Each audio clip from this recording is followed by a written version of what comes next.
I'm visualizing, okay, how does the engine work? Okay, how does that attach to the flywheel and then to the pressure plate?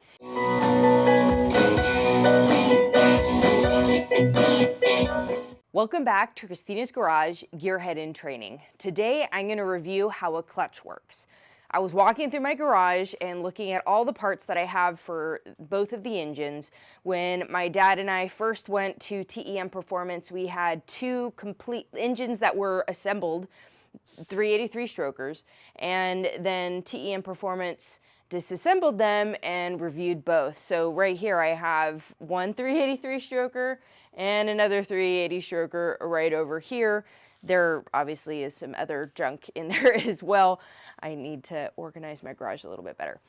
Anywho, I was going through trying to figure out what I was going to review for today, and I found this. This is a Centerforce clutch. The only reason why I knew it was a Centerforce clutch, this was on top of it, so it wasn't very visible.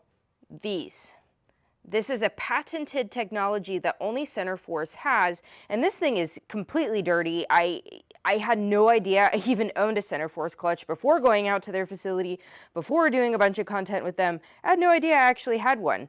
I found this, and then obviously you can see the label here. It's just super dirty, and I figured I might as well use the Centerforce clutch to help me review how a clutch works.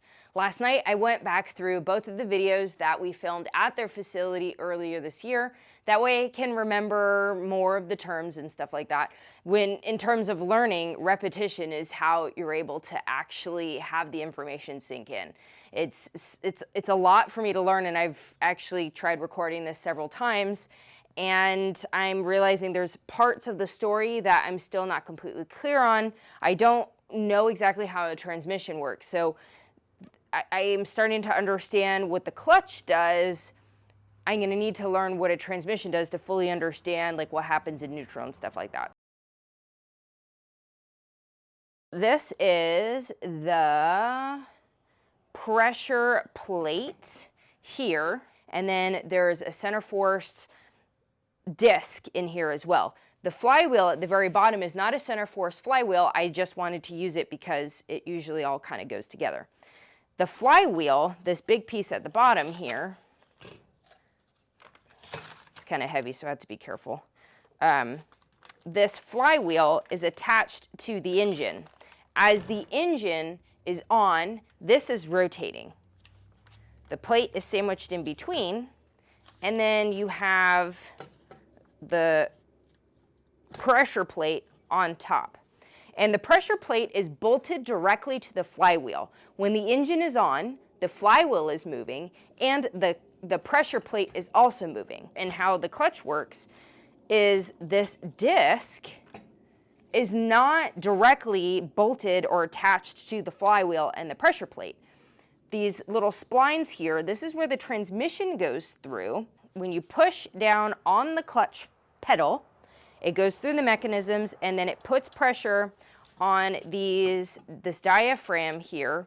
The diaphragm, it puts pressure here, and the diaphragm actually releases the pressure on, what did he call it? The pressure ring. When you're putting in the clutch pedal, then the mechanisms push on a piece here that pushes on the diaphragm. There are, what did he call it? Oh my gosh, I'm going blank on the name. Bearings, that's it. Okay, so when you push in the clutch pedal, you go through these different mechanisms, and then there's a thing that sits right above the diaphragm that has the oh my gosh, I just forgot it again. The bearings, that's what it is. So it has a bearing, and even though this whole mechanism here is rotating, this isn't rotating.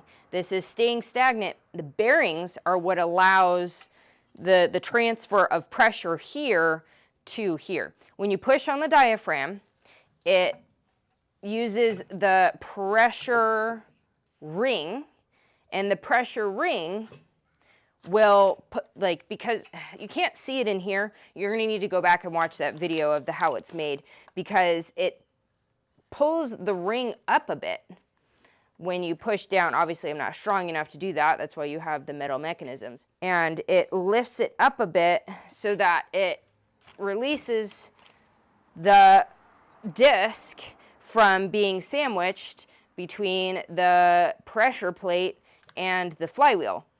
And that's when the disc is not spinning at the same rate as everything else. When the disc is being sandwiched in between, the disc will then be rotating as a whole with all of this.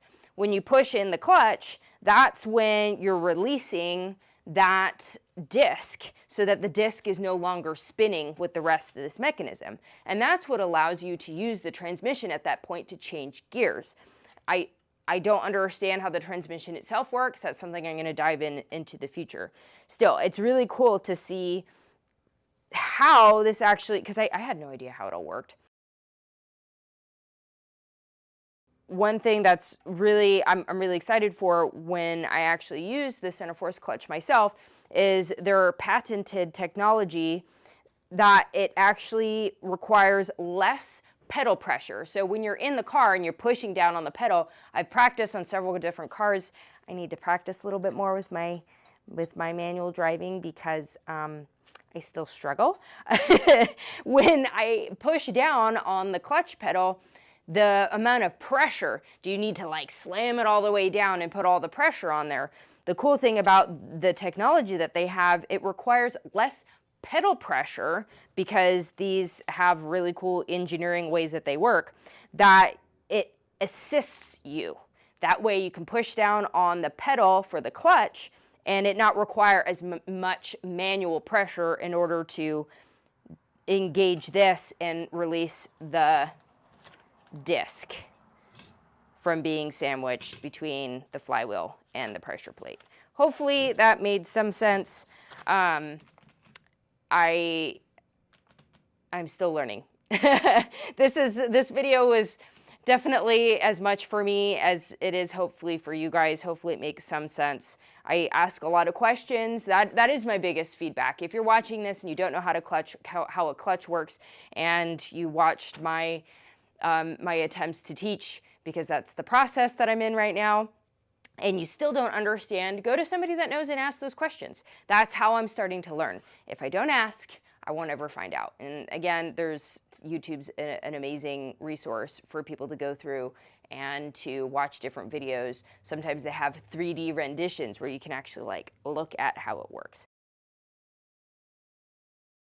I still have a lot of learning to do, and I look forward to the future when I'm going to partner up with Richmond Gear so that I can actually learn more about how the transmission works. If you guys have watched some of my previous videos, I have two essentially Richmond transmissions. They're 1-to-1 ratio though, and I want to have overdrive. And that means I'm going to be doing a Richmond transmission, just a different one from the two that I have. And I really would like to understand how the transmission works, because in my visual mind, I'm visualizing, okay, how does the engine work? Okay, how does that attach to the flywheel and then to the pressure plate?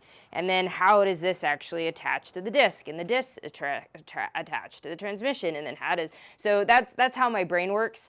And because I don't have all of the puzzle pieces put together, I have a harder time explaining things. Thank you guys so much for joining me. If you want to follow along my journey, you want to learn with me, want to travel along with me and see how things go, please subscribe to my channel. You guys can also connect to me through Instagram, and I do have a monthly newsletter that I haven't sent out in a while. I'm going to be going over my schedule because I do travel around and go to different events, and I would love to meet some of you guys in person. Thank you guys so much, and I'll see you next week.